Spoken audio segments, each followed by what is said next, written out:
НВК «Саха» расширяет границы. У крупнейшей телекомпании Дальнего Востока появилось собственное мобильное приложение.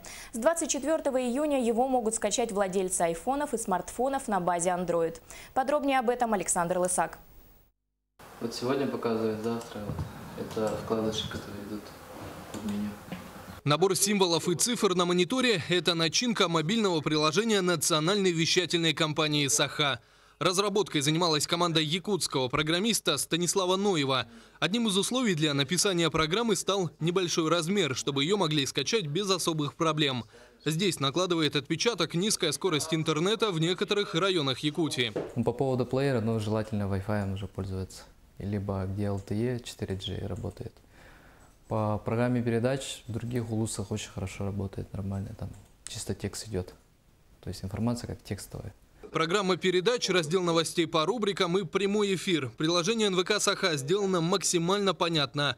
Где и что находится, разберется каждый. Одно из преимуществ нового приложения – это таймер. Выбираете передачу в расписании, которую хотите посмотреть, и делаете всего 2 клика. Затем просто ждете. Мобильная программа НВК «Саха» напомнит об эфире за 5 минут.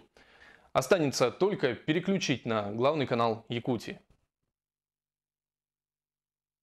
Не останутся за бортом и фанаты спорта. В любой точке планеты с помощью приложения НВК «Саха» они смогут посмотреть трансляции международных игр «Дети Азии». В национальной вещательной компании отмечают, что программа будет постоянно обновляться. Будем добавлять новые категории, то есть в скором времени можно будет смотреть архивы и так далее. Радио можно будет послушать через пару недель, наверное.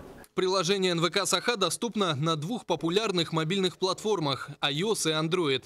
Скачать программу можно в App Store и Google Play абсолютно бесплатно. По прогнозам разработчиков, в ближайшие полгода число скачавших новое приложение составит около 3000 человек.